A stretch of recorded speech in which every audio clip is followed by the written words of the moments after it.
aqui da redação da Folha de São Paulo. A gente vai falar um pouco sobre os desdobramentos aí do impeachment da presidente Dilma Rousseff, a presidente afastada, o novo governo Temer, algumas crises aí do governo Temer e os desdobramentos também na área econômica. Hoje está tendo uma reunião importante lá em Brasília do ministro da Fazenda, o presidente, com algumas lideranças empresariais, onde o ministro da Fazenda já deu declarações otimistas ali em relação à economia. Mas na política, o que a gente tem aí foi ontem um pedido de prisão de alguns dos expoentes aí do PMDB, né, o senador Romero Jucá, o presidente do Senado Renan Calheiros, o ex-presidente da República José Sarney e o deputado afastado da Câmara, o Eduardo Cunha. Eu estou aqui nessa tarde para falar sobre esse e outros assuntos com o Fábio Zanini, que é editor do Caderno de Política, do Caderno Poder da Folha de São Paulo, e do Rio de Janeiro a gente vai entrar via Skype, estamos aí já com ele, com o Carlos Pereira, que é cientista político da Fundação Getúlio Vargas. Bom, boa tarde, tudo bem? Boa tarde, tudo bem. Para começar, hoje saiu uma pesquisa,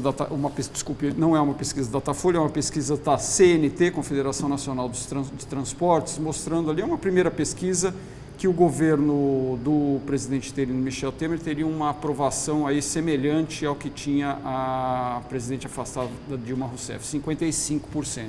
Ou seja, a população não deu muita bola ainda para a mudança de governo, né? E o que a gente tem aí no cenário são crises políticas, né? Demissão de ministros, etc. Sim. E agora um pouco essa tentativa de recuperação econômica. Quer falar primeiro? Mostra, essa pesquisa que você citou mostra a situação frágil, muito frágil do novo governo. É um presidente inusitado, esse é um governo inusitado, porque todo presidente, quando assume, tem pelo menos 100 dias de lua de mel.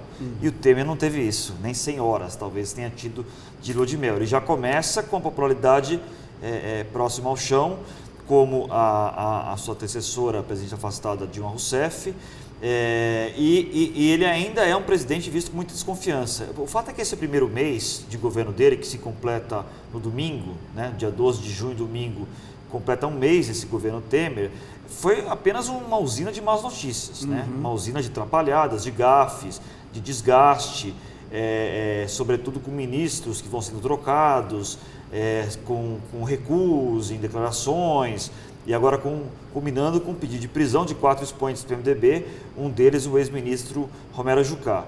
A única coisa assim, um pouco relativamente positiva nesse governo foi a equipe econômica parece sólida, é considerada sólida, conseguiu algumas vitórias no Congresso, de aumento do limite de gasto e também a desvinculação das receitas orçamentárias, mas isso ainda não se traduziu em uma percepção mais favorável para a população. Então, esses números mostram a dificuldade que esse governo Michel Temer terá para sobreviver nos próximos meses. Quer comentar, Carlos, principalmente também a questão aí dessa cúpula, né, do PMDB e das lideranças do Congresso, as duas principais aí sendo agora objeto de um pedido do Rodrigo Janot, Procurador-Geral da República, de prisão. O STF deve decidir, né? Sim ou não? Sim. Eu começaria destacando que o governo Temer vamos dizer assim, a figura do Temer. O Temer é um ilustre desconhecido, né, para a sociedade. Ele nunca teve uma trajetória popular, ele sempre foi um homem de partido, um homem do dia a dia, da coalizão. Então, ele nunca foi um líder propriamente dito fora do partido. Ele foi um homem da estrutura partidária. Então, é de se esperar que ele não desfrutasse de grande popularidade. Eu acho que tem que dar tempo ainda para ele tentar se relacionar com a sociedade. Eu concordaria que o Temer ele não tem essa lua de mel ainda com a sociedade, mas ele desfruta sim de uma lua de mel importante com os agentes econômicos. O mercado tem reagido de forma muito favorável ao governo. Ele desfruta de uma certa base bastante sólida no Congresso, a despeito dos problemas com os políticos, mesmo com tantos problemas de políticos do seu próprio partido. Ele tem conseguido coordenar essa base fragmentada, ampla, mas ele tem conseguido coordenar e alcançar vitórias. E, assim, paradoxalmente, em que pese existir uma imagem ruim de membros do seu governo estarem envolvidos também em corrupção, porque nós já sabíamos disso, né? O Temer não vai poder, no curto prazo, prescindir de alguns atores políticos que têm envolvimento nesses escândalos, porque o impeachment ainda não foi aprovado. Então, ele precisa compor ainda com esses atores que vão decidir o próprio futuro do governo dele. Mas o fato de esses atores estarem envolvidos num processo de tentativa de sobrevivência individual e eles entrarem numa luta fratricida de sobrevivência individual, de delações premiadas, isso termina por facilitar a vida do próprio Temer, porque o Temer não tem que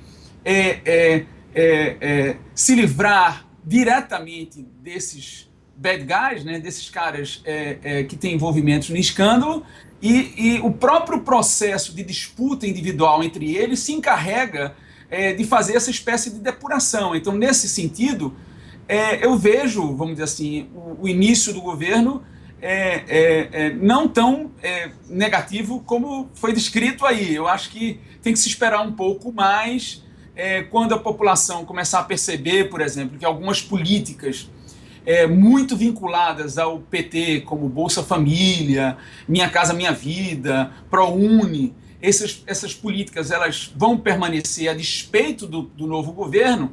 Eu quero crer que a sociedade vai começar a identificar esse governo como mantenedor, vamos dizer assim, de políticas importantes e tende a ganhar uma certa credibilidade, uma certa conexão com a sociedade que lhe falta hoje.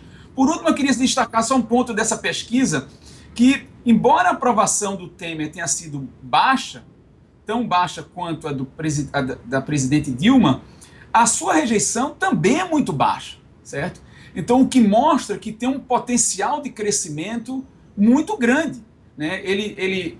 Quer dizer, essa combinação de aprovação baixa com rejeição baixa significa desconhecimento, não significa necessariamente impopularidade, né? Você colocou, lembrou aí que o impeachment não foi aprovado ainda, né? Quer dizer, até teve essa discussão aí ao longo dos últimos dias, e qual seria o prazo, determinou-se aí que fica mais para frente mesmo como o governo estava querendo e como era o prazo inicial. Agora, esse terremoto, né, Zanini, que pode acontecer tanto na presidência da Câmara quanto na presidência do Senado, atrapalha os planos do governo Temer? Atrapalha por uma série de fatores. Acho a questão mais óbvia é a aprovação de matérias. A Câmara já está acéfala, né? Sem o presidente Eduardo Cunha, que está afastado, e com um presidente um pouco fantasmagórico, que é o Valdir Maranhão, que não aparece para votar. A Câmara está completamente sem comando nesse momento, está muito confusa a situação ali. E o Senado, que era o último bastião aí institucional sólido, agora fica também com uma certa dúvida sobre se o Renan Calheiros, o presidente, vai sobreviver politicamente. Porque enquanto o Supremo não decidir esse pedido de prisão feito pelo Procurador-Geral da República, fica uma situação, no mínimo, um pouco nebulosa lá no Senado, embora nada assim, não dê para dizer, longe disso, que o Renan será afastado ou preso, porque, pelo menos numa primeira impressão, parece ser um pouco frágil o pedido do Janot, pelo que nós conhecemos, embora não saibamos talvez todas as evidências que ele tem.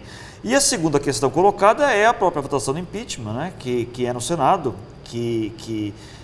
aí ela pode acontecer, eu acho, o mais provável é no começo de agosto, respeitando-se os prazos regimentais para que a presidente Dilma ofereça defesa, etc. Ou, se houver manobras protelatórias e problemas de calendário, aí a tendência maior é que ela fique para o final de agosto, porque dificilmente vai ser votado algo durante as Olimpíadas, não há essa expectativa aí. Trocar presidente durante a Olimpíada ia ser uma coisa inédita na história da política mundial. Não dá para descartar, mas acho improvável. O certo, ou quase certo, é que vai se resolver isso até 10 de setembro. Por que 10 de setembro? Porque 10 de setembro muda o presidente Supremo, que é quem conduz o processo. Sai Ricardo Lewandowski e entra Carmen Lúcia. Então é muito provável que isso seja resolvido ainda no mandato do Lewandowski. Agora, Carlos, a gente tem aí, então, portanto, mais de 2 meses aí para decidir essa questão do impeachment aí, né? Havia logo depois da votação na Câmara, depois no Senado, havia uma expectativa ali de rolo compressor, né? Vai passar logo, etc. Aí começaram aí as várias atrapalhadas do governo Temer, demissão de ministros, etc. Agora, o ponto brilhante que parece que está se configurando e melhorando é a economia, né? O PIB do primeiro trimestre ele veio ruim ainda, a economia está caindo, mas veio bem melhor do que as pessoas achavam que viria. E tem muito empresário já falando publicamente, dando declarações otimistas aí. No que a economia pode favorecer aí essa consolidação do governo Temer? Pode, né? Porque hoje a reação do mercado à aprovação, ou mesmo a sabatina, né, do presidente do Banco Central, do Ilan, ontem, e a sinalização clara da fidelidade dele ao tripé macroeconômico, isso, quer dizer, a gente vem insistindo já há muito tempo que os mercados eles precisam de sinalizações que reforcem a credibilidade, que criem um ambiente econômico favorável a investimento. E obviamente, que se os mercados começam a reagir de forma positiva, e isso pode gerar um ciclo virtuoso e reverberar para a própria política, né? Diminui as chances cada vez mais. Se eu já achava que as chances seriam quase nulas, se a economia começa a dar sinais de recuperação, mesmo no curto prazo, ou mais rápido do que se previa, as chances do retorno da presidente Dilma para o governo ficam praticamente negativas, né?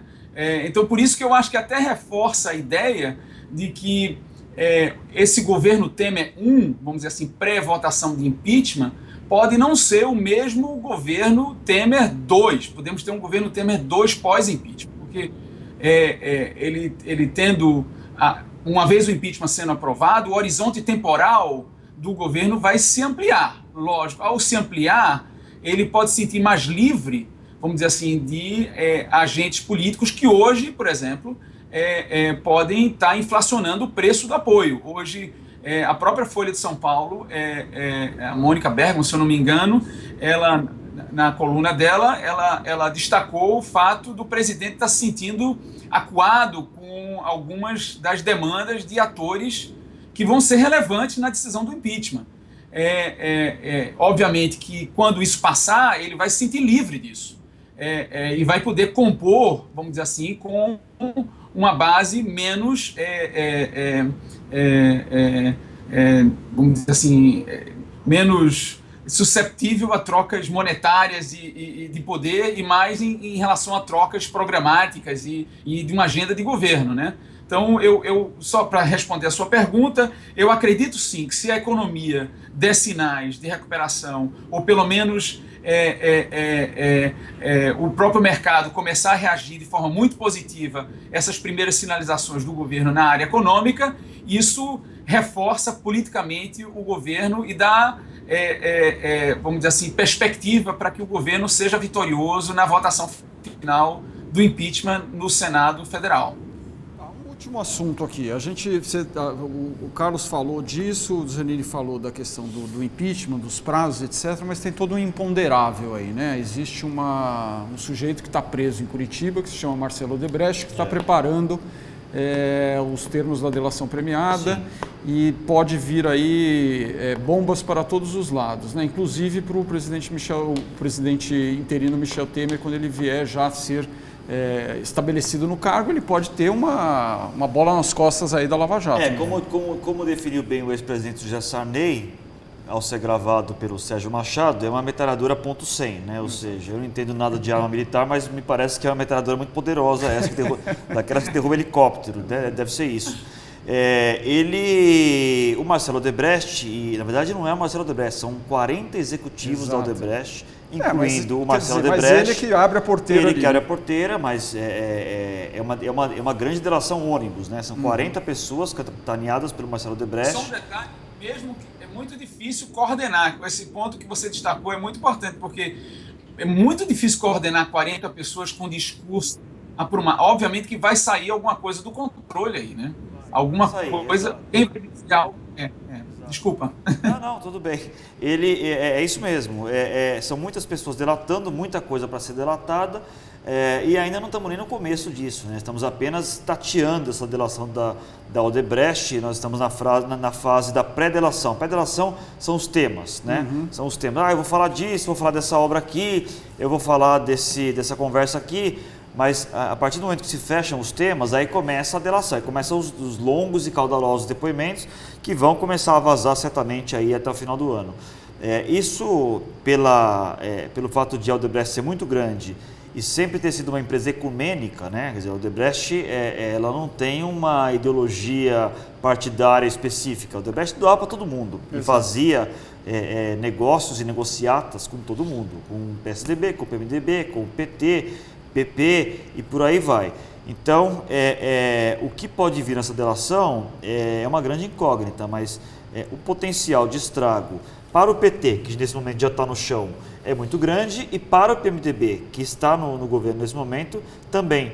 Então, o potencial de essa delação e outras, né? Não é só a Odebrecht, tem a OAS, por exemplo, isso. Outra empreiteira muito grande.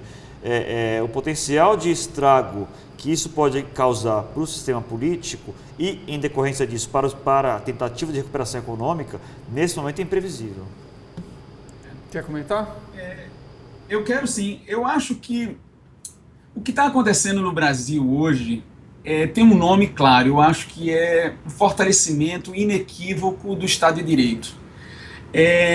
Com esse pedido de prisão de líderes importantes do PMDB, com a abertura de 2 inquéritos pelo STF, pelo Supremo Tribunal, contra o principal líder até então da oposição, Aécio Neves, principal candidato da oposição, a prisão de vários empresários, expondo políticos de praticamente todas as matizes ideológicas nesse jogo, o que mostra que essas instituições de controle saíram completamente do controle dos políticos, né? Então, assim, nós temos essas instituições com burocracias muito qualificadas, muito profissionalizadas, que ao longo dos anos foram constituídas a partir da meritocracia, com concursos públicos muito competitivos e com uma juventude fortíssima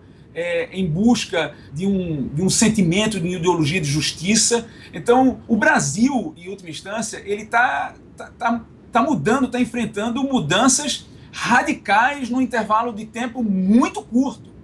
É uma encruzilhada histórica que o Brasil está se deparando. E se as decisões da justiça impondo perdas judiciais e políticas a essas elites envolvidas nesses escândalos forem consistentes com o julgamento que se deu no Mensalão e os julgamentos até então que se deram na primeira instância em Curitiba, eu acho que se vai fortalecer ainda mais essas instituições de controle e vamos dizer assim, esse será o grande legado institucional de fortalecimento da democracia brasileira. Então, eu gostaria de destacar, vamos dizer assim, para finalizar esse programa de uma forma mais otimista, a despeito de toda essa crise, um horizonte de fortalecimento institucional, principalmente a partir de instituições fora da política, né, judiciais, que estão cumprindo um papel fundamental nesse momento de crise e de balizamento e vamos dizer, de sinalização de limites até onde o jogo político pode ser jogado. Nesse sentido, eu vejo esse momento muito particular e até certo ponto com um certo otimismo do que o Brasil vai viver no futuro próximo em função de todo esse processo de punição que eu acredito que não tem volta.